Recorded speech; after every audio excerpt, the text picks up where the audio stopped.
கன்னிராசிக்காரர்களுடைய கண்கள் பார்க்க தவறிய விஷயங்களை கூட மனம் கணக்கு ராசிநாதன் என்று சொல்லக்கூடிய புதன் பகவானுடைய எண் 5வது எண் கன்னிக்கு கொடுத்த வாக்குறுதியை காப்பாற்றும் எண். ஆக குரு பகவான் இப்படி ஒரு பணம் சார்ந்த விஷயங்கள் பிரச்சனைகளை கொடுக்கும்போது அதை சரி பண்றதுக்கு இன்னொருத்தர் இருப்பார்ல, அவர் தான் அசுர குரு. கன்னிராசிக்காரர்களுக்கு 2-9 கூடவனா வர்றார், தன பாக்கியாதிபதியா வர்றார். கன்னிராசிக்கு ராசிநாதன் என்று சொல்லக்கூடிய புதன் பகவானுடைய நட்பு கிரகம் என்று சொல்லக்கூடிய சனி பகவான், சனீஸ்வர பகவான் கன்னிக்கு நட்பாக வந்து இந்த 2 கிரகங்களும் இணைந்து ஒரு இடத்துல கேந்திர திரிகோணங்களில் இருந்தால் மகாதன யோகம்.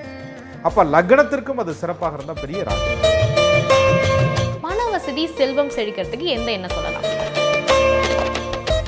கன்னிராசிக்கு அதிர்ஷ்டம் தரும் எண்கள் என்னென்ன என்பதை இந்த பதிவில் பார்ப்போம்.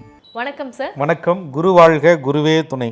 ஒவ்வொருத்தவங்களோட வாழ்க்கையில அவங்களோட குணங்கள் எந்த அளவுக்கு முக்கியமோ, எண்ணங்கள் எந்த அளவுக்கு முக்கியமோ, எண்கள் அந்த அதிர்ஷ்டம் தரக்கூடிய எண்கள் வந்து ரொம்பவே முக்கியம். ஸோ நார்மலா அவங்களுடைய ஃபேவரட்டான ஒரு எண்கள், அதிர்ஷ்டம் தரக்கூடிய எண்கள் ஆரம்பிச்சு சாதாரண மனிதனா இருந்து இன்னைக்கு எங்கேயோ எந்தெந்த இடத்துக்கெல்லாம் போயிருக்காங்க. ஸோ அந்த எண்கள் வந்து ஒருத்தர் வந்து 0லேருந்து ஹீரோவும் ஆக்கியிருக்கு.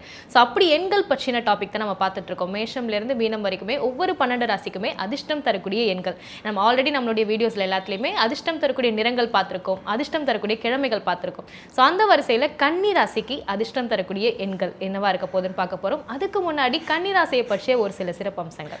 நீங்க சொன்ன மாதிரி சாதாரணமாக 0ல ஒரு வாழ்க்கையை ஆரம்பிச்சு பெரிய உச்சத்தை தொட்டிருக்காங்க. அதுக்கு காரணம் சில அதிர்ஷ்டமான எண்கள்லாம் அவங்க வாழ்க்கையில் சப்போர்ட் பண்ணியிருக்கு. அதை மட்டும் எடுத்துக்க முடியாது. கன்னிராசிக்காரர்களை பொறுத்தவரையும் எந்த விஷயம் செய்தாலும் ரொம்ப நேர்த்தியாக, சின்ன விஷயமா இருந்தால் கூட அதை ரொம்ப கால்குலேட்டிவ் மைண்டாக, எது சாதகம் எது பாதகம், இதோட முடிவு எப்படி இருக்கும், ரிசல்ட் எப்படி இருக்கும், பெர்ஃபார்மன்ஸ் எப்படி இருக்கும், நம்மளை சுற்றி இருக்கக்கூடிய நபர்கள் யார், எந்த வார்த்தையை விடலாம் விடக்கூடாது அப்படின்னு சொல்லக்கூடிய ஒரு நல்ல மனநிலை, மென்டாலிட்டி உங்கள்கிட்ட சூப்பராக இருக்கும். அப்போ இந்த குணம் கொண்ட இவங்களுக்கு சொல்லுவாங்க, கன்னிராசிக்காரர்களுடைய கண்கள் பார்க்க தவறிய விஷயங்களை கூட மனம் கணக்கு போட்டு விடுன்னு சொல்லுவாங்க. இவங்க கண்ணில் இருந்து தப்பிடலாம், மனசுல இருந்து தப்ப முடியாது. உள்ளுணர்வு சொல்லுங்க, எங்கேயோ தப்பாக போகுது, ஏதோ ஒரு பிரச்சனை இருக்குது அப்படின்னு உள்ளுணர்வு கண்டிப்பாக காட்டும். அதுதான் கன்னியினுடைய பலமே.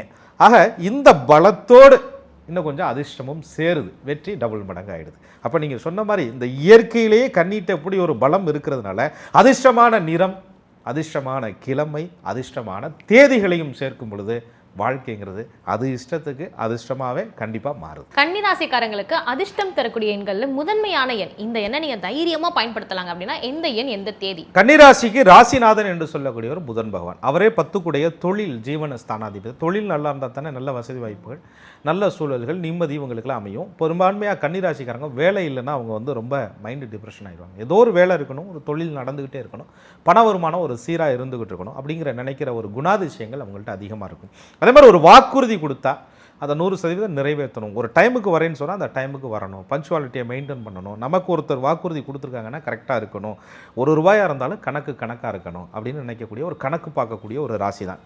ஆனால் அப்படிப்பட்ட கன்னிராசிக்காரங்களே சில தேதிகள் வரும்போது தடுமாற்றமாயிருவாங்க. வாக்குறுதியை காப்பாற்ற முடியாமல் பயம் வந்துடும். அந்த சொன்ன டேட்டில் சொன்ன விஷயங்களை செய்ய முடியாது. அவங்க போட்ட கணக்கு தப்பாக போயிடுது. என்னடா இவ்வளோ பெர்ஃபெக்ஷன் பண்ணி பார்த்தோம், ஆனால் எதுவுமே சரியாக நடக்கலையே, திட்டமிட்டபடி நடக்க மாட்டேங்குதுங்கிற ஒரு கவலை வருவதற்கு காரணமே அவர்களுக்கு யோகமில்லாத தேதிகளாக சில நாட்கள் அமைந்துவது தான். அதுவும் கூடவே சந்திராசிரமும் அமைஞ்சிருச்சுன்னு சொன்னால், தாராபலன் அடிப்படையில் நல்ல நாளாகவும் இல்லைன்னு சொன்னால், ரொம்ப அந்த நாளில், அதுவும் அந்த நாளில் திருமணம் மற்ற விஷயங்கள்லாம் முடிவு பண்ணாங்கன்னா ரொம்ப அவங்க கணக்கு தப்பி போயிடும்.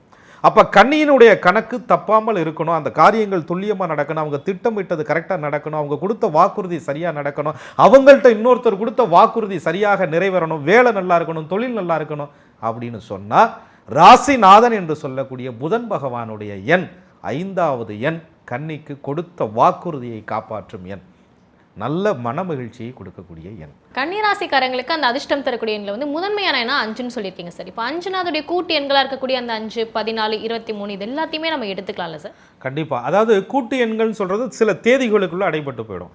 அதே நேரத்தில் நீங்கள் ஒரு வண்டி வாகனம் வாங்குறீங்க, எந்த விஷயமா இருந்தாலும் அந்த டோட்டலாக மொத்தமாக கூட்டும்போது 5 வந்தாலே இவர்களுக்கு போதுமானது.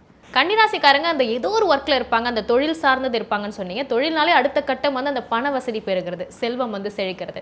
ஸோ தொழிலுக்காக நம்ம 5வது என்ன பயன்படுத்தினாலுமே பண வசதி, செல்வம் செல்வம் செழிக்கிறதுக்கு எந்த எண்ணெய் சொல்லலாம்? பணம் அப்படின்னு வந்துட்டாலே சுக்கிர பகவானை தவிர்த்துட்டு பணத்தை பற்றி சொல்ல முடியாது, குரு பகவானை தவிர்த்துட்டு பணத்தை பற்றி சொல்ல முடியாது. குரு என்பது பெருந்தனம், சுக்கிரன் என்பது மகிழ்ச்சியை கொடுக்கக்கூடிய செல்வம், ஆபரணம், உடை போன்ற விஷயங்கள் எல்லாம் சொல்லுது. ஆக கன்னிராசிக்காரர்களுக்கு போதாத காலம் குரு பகவான் வந்து பகை கிரகமாக வர்றார். பகைன்னு சொல்கிறத விட 4-7 பாவியாக வர்றார். கன்னிகளே பிறந்தவர்களுக்கு குற்றம் வந்து நேருமடா குருவினாலே, குறித்ததொரு மனிதனிலே தெய்வமில்லை, பண்டு பொருள் நிலமெல்லாம் சேதம் சொல்லியா குருவினால அப்படின்னு சொல்கிறார். அந்தனனால நிறைய அவதிகள் உண்டியா கன்னிராசிக்காரங்களுக்குன்னு ஐயா சொல்கிறார். ஆக குரு பகவான் இப்படி ஒரு பணம் சார்ந்த விஷயங்கள் பிரச்சனைகளை கொடுக்கும்போது அதை சரி பண்ணுறதுக்கு இன்னொருத்தர் இருப்பார்ல, அவர் தான் அசுர குரு. கன்னிராசிக்காரர்களுக்கு 2-9 கூடையவனா வர்றார், தன பாக்யாதிபதியாக வர்றார். அந்த சுக்கிர பகவானுடைய ஆதிக்க எண் என்று சொல்லக்கூடிய 6வது எண் கன்னிக்கு ஆறுமுக கடவுளுடைய அனுகூலத்தை கொடுக்கக்கூடிய எண். அந்த 6ஆம் தேதியை அவர்கள் பயன்படுத்தும் போது எல்லா திசைகளிலும் இருந்து அவங்களுக்கு பணவரவு நிச்சயமாக வரும். அதே நேரத்தில் நல்ல தசாபுத்திகளும் நடந்துச்சுன்னு சொன்னால் இது இன்னும் 2 மடங்கு அவங்களுக்கு வெற்றியை கண்டிப்பாக கொடுக்கும். பணவரவுன்னு சொல்லும் போது இந்த சுக்கிரன் அமைப்பு இருக்கு அந்த தேதியில் அப்படின்னு சொல்லியிருக்கீங்க. இப்போ சுக்கிரனாலே இந்த அழகு, லக்ஸரி இது சார்ந்த விஷயங்கள், அப்போ இந்த லக்ஸரியான திங்ஸ் வாங்குறதா இருக்கட்டும், ஒரு அழகா ஆடம்பரங்கள், சுப நிகழ்ச்சிகள், திருமண நிகழ்ச்சிகள், இது எல்லாமே அந்த தேதிகளில் பண்ணலாமா? நிச்சயமா. கன்னிக்கு வந்து தேவகுரு பகவானுடைய சப்போர்ட்டு லக்னத்தை பொறுத்து நல்லா இருந்தால் தான் குருவினுடைய அருள் பரிபூர்ணமாக உண்டு, அவங்களுக்கு நல்லது பண்ணும். அப்படி இல்லைன்னா இவங்களுக்கு யோகநாதன் என்று சொல்லக்கூடிய சுக்கிர பகவானை பிடிச்சி போய்க்கணும். அப்போ சுக்கிர பகவானுடைய அம்சம் பெற்ற அந்த சுக்கிரனாலே ஒரு நல்ல ஒரு மனைவி, நல்ல ஒரு வாழ்க்கை, நல்ல குடும்பம், நல்ல வசதி வாய்ப்புகள், நல்ல வாகனம், இதெல்லாமே வந்து 6வது எண்ணை பயன்படுத்தி 6ஆம் தேதியை பயன்படுத்திக்கிட்டாங்கன்னா கன்னிக்கு உண்மையிலேயே சந்தோஷத்தை தான் அந்த தேதி கொடுக்கும். இந்த 6என்ற எண் வந்து நீங்கள் சொல்லியிருக்கீங்க சார். இப்போ அந்த 6என்ற தேதிக்கு வந்து கூட்டு எண்களாக வரக்கூடிய 6, 14, 24 இது எல்லாமே நம்ம பயன்படுத்திக்கலான்றது தெரிய வருது. இது மட்டும் இல்லாமல் கன்னிராசிக்காரங்கள்ட்ட இயல்பாக இருக்க ஒரு விஷயம் என்னன்னா சொத்து சேர்க்கறது. அதாவது தனக்கு இல்லைனாலும் அடுத்த ஜென்ரேஷனுக்கும் வேணுன்ற ஒரு தொலைநோக்கு பார்வை உங்கள்கிட்ட இருக்கும். அப்போ அந்த சொத்து விஷயங்கள் வாங்குறதுக்கு, விற்கிறதுக்கு இந்த தேதிகளை அவங்க பயன்படுத்திக்கலாம். சொத்து சேர்க்கறது அப்படிங்கிறத விட அந்த சொத்தை பாதுகாக்கிறது. அவங்களுக்கு சின்ன பொருளை கொடுத்துருந்தாலும் சரி, அதை வந்து கரைஞ்சிராமல் அடுத்த தலைமுறைக்கு அப்படியே வச்சு கொடுத்துட்டு போகணும். எங்கள் தாத்தா இதை கொடுத்தாங்க, அப்பா இதை கொடுத்தாங்க, அல்லது நான் சம்பாரிச்சு இதை வாங்கினேன், கூடுமான வரை சிக்கனமாக இருந்து என் பிள்ளைக்கு கொடுக்கணுங்க, என் மகன் நல்லா இருக்கணுங்க. இந்த எண்ணங்கள் தான் கன்னிராசிக்காரர்கள்ட்ட அதிகம் இருக்கும். அப்போ எந்த ஒரு விஷயத்தையும் பாதுகாக்கக்கூடிய தன்மை இவர்கள்ட்ட இருக்குது. அப்படிங்கிறதுனால ஒரே நேரத்தில் சரராசி, ஸ்திரராசி 2க்கும் உரிய கிரகமான சனீஸ்வர பகவான் கன்னிக்கு 5, 6 கூடையவனா வர்றார். 6ஆம் இடங்கிறது கடை, எதிரி, வழக்கு, நோயாச்சு. ஆனால் கன்னிக்கு அது யோகத்தை கொடுப்பார். 6ல் சனி பகவான் உட்காரும் பொழுது எதிரியின் தனம் இவர்களுக்கு கிடைக்கும்னு சொல்கிறாங்க. 5 கூடைய பஞ்சமாதிபதியாக சனி பகவான் வர்றதுனால இவர்களுக்கு பூர்வ புண்ணியம், சொத்து சம்மந்தப்பட்ட வழக்குகள், நிலையான ஒரு விஷயத்தை அவங்க தீர்ப்பு வாங்கணும் அப்படின்னு சொன்னால், ஒரு சொத்து வாங்கணும்னு சொன்னால், ஒரு இடம் வாங்கி அதில் வந்து ஒரு வீடு கட்டணும் அப்படின்னு சொன்னால், ஒரு நிலைத்து இருக்கக்கூடிய சந்ததிகளுக்கு கொடுக்கக்கூடிய அத்தனை விஷயங்களையும் 8ஆம் தேதியை பயன்படுத்திக்கலாம். எல்லாம் 8 வந்து நஷ்டம்னு சொல்லுவாங்க, கன்னிக்கு அது அதிர்ஷ்டம். கன்னிராசிக்கு ராசிநாதன் என்று சொல்லக்கூடிய புதன் பகவானுடைய நட்பு கிரகம் என்று சொல்லக்கூடிய சனி பகவான், சனீஸ்வர பகவான் கன்னிக்கு நட்பாக வந்து இந்த 2 கிரகங்களும் இணைந்து ஒரு இடத்துல கேந்திர திரிகோணங்களில் இருந்தால் மகாதன யோகம் கன்னிராசிக்காரர்கள். அப்போ லக்னத்திற்கும் அது சிறப்பாக இருந்தால் பெரிய ராஜயோகம். ஆக இந்த 8வது எண் 8ஆம் தேதியெல்லாம் கன்னிக்கு அனுகூலமான ஒரு எண்ணாக அமையும். சொத்து வாங்குறது, சுகம் வாங்குறது, பூமி வாங்குறது, ஏகப்பட்ட பிரச்சனைகளை தீர்த்து கொள்வதற்கு, வழக்குகளில் இருந்து விடுபடுவதற்கு, பிள்ளைங்களுக்கு தான செட்டில்மெண்ட் கொடுக்கறதுக்கு, பிள்ளைங்களுக்கு தேவையான கல்வி இந்த மாதிரி விஷயங்களை செலக்ட் பண்ணி அந்த தேதியில் ஃபீஸ் கட்டுறதுக்கு, படிப்பு சம்மந்தப்பட்ட விஷயங்களை அட்மிஷன் போடுவதற்கெல்லாம் இந்த 8ஆம் தேதி அவங்களுக்கு யோகம். 8ஆம் தேதின்னு வரும்போது அந்த 8, 17, 26 இந்த எல்லா எண்களுமே பயன்படுத்திக்கலான்றது நம்மளால வந்து புரிஞ்சுக்க முடியுது. ஸோ குருவோட ஒரு அம்சம் வந்து இவங்களுக்கு வந்து ஒரு எதிர் துருவமாக இருக்குன்றது நம்ம சொல்லியிருந்தோம் கன்னிராசிக்காரங்களுக்கு. அப்போ வந்து குரு ஆதிக்கம் பெற்ற எண்ணை வந்து இவங்க வந்து தவிர்த்திடணுமா? நிச்சயமாக 3வது எண் அப்படின்னு சொல்கிறாங்க. அதாவது ஒரு வீடு வாங்குறீங்க, ஒரு வீடு கட்டுறதுக்கு ஒரு முதல் நாள் அந்த வாஸ்து பூஜையெல்லாம் பண்ணுறீங்க, திருமண தேதி குறிக்கிறீங்க, பார்ட்னர், தொழிலுக்கான பார்ட்னரை நீங்கள் இணைத்து கொள்கிறீங்க. இதெல்லாம் பார்க்கும்போது 4, 7 கூடையவனாக வர்றதுனால 4ஆம் இடம் தான் வீடு வண்டி வாகனம் குறிக்கிறது, 7 வந்து கலத்திர பாகம் பார்ட்னரை குறிக்கிறது இல்லையா? இது எல்லாமே அந்த 3வது எண், 3வது தேதி, கூட்டு எண்ணில் வரக்கூடிய 3 எதுவுமே உங்களுக்கு சரியான முறையில் ஒத்து வர்றது கிடையாது. அப்போ 3, 12 இதெல்லாமே உங்களுக்கு ஒரு பிரச்சனைகளை தான். 21 இந்த தேதிகள்லாம் பார்த்தீங்கன்னா ரொம்ப ஒரு குழப்பமான பிரச்சனையாக இருக்கும். அதுலேயும் சந்திராஷ்டிரமம், தாராபுலன் அடிப்படையில் நல்ல தேதிகள்லாம் நல்ல நாளெல்லாம் அவங்களுக்கு அமையலைன்னு சொன்னால், நல்ல கிழமையாகவும் இல்லைன்னு சொன்னால், இதெல்லாம் ரொம்ப மனக்குழப்பமாக அந்த திருமண விஷயங்கள் கூட தள்ளி போகிறது, தடையாகிறது, நின்று போகிறது, அந்த பக்கத்தில் வந்துட்டு நின்று போச்சுங்க அப்படிங்கிற காரியங்கள்லாம் எடுத்து பார்த்தீங்கன்னா மேக்ஸிமம் இந்த டேட்டா தான் அவங்களுக்கு இருக்கும். ஒருவேளை லக்னத்துக்கு குரு சுபராக இருந்தால் கொஞ்சம் பெட்டராக இருக்கலாம். பட் இங்கே எந்த ஒரு அம்சமே லக்னத்தையும் நம்ம கையில் எடுத்து பார்த்துக்கணும். ராசிப்படி 3வது எண் அவர்களுக்கு நிறைய தடைகளை கொடுக்கக்கூடிய எண்ணாக அமையும். கன்னிராசிக்காரங்களுக்கு கொஞ்சம் எதிர்மறையான எண்கள் தான் நம்ம 3, 12, 21 இதெல்லாமே சொல்லியிருக்கோம். அப்போ அந்த விடுபட்ட எண்களை வந்து நம்ம எப்படி எடுத்துக்கலாம் சார்? விடுபட்ட எண் அப்படின்னு சொன்னால் இப்போ 9வது எண்ணு நம்ம சொல்லலை. 9 வந்து செவ்வாயினுடைய ஆதிக்க எண்ணு. பெரும்பான்மையான சண்டை சச்சரவுகள், வழக்குகள், வாய் வார்த்தைகள், ஏதாவது பேசின விஷயங்களே பிரச்சனையாக மாறுறதுல அந்த 9ஆம் தேதி கூட்டு எண் வர்றதுல இவங்களுக்கு அமையுது. அடுத்து வந்து 2வது எண், அவர் லாபாதிபதி தான். சந்திர பகவான் தான் ராசி மேலே இருக்கிறார். என்ன நட்சத்திரத்தில் இருக்கிறார் அப்படிங்கிறத பொறுத்து அந்த 2வது எண்ணை பயன்படுத்திக்கலாம். 1ஆம் நம்பரை பொறுத்தவரையும் சூரிய பகவானுடைய இணைந்து புதன் பகவான் பயணிக்கிறதுனால 1 என்பது இவங்களுக்கு சமநிலையான எண்ணாக இவங்களுக்கு வச்சுக்கலாம்.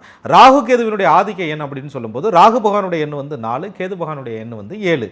சுய ஜாதகத்தில் ராகு கேது பகவானுடைய அம்சங்கள் எப்படி இருக்குங்கிறத பொறுத்து தான் இந்த நிழல் கிரகங்களுடைய எண்களை இவங்க பயன்படுத்திக்கும் விதமாக அமையும். ஆக யோகம் அதிர்ஷ்டம் என்று சொல்லும்போது ராசிநாதன் சொல்லக்கூடிய புதன் பகவான் 5, பாக்யாதிபதினு சொல்லக்கூடிய 9 கூடிய சுக்கிரன், பூர்வ புண்ணியாதிபதி என்று சொல்லக்கூடிய சனீஸ்வர பகவானுடைய 8, இது யோகம்.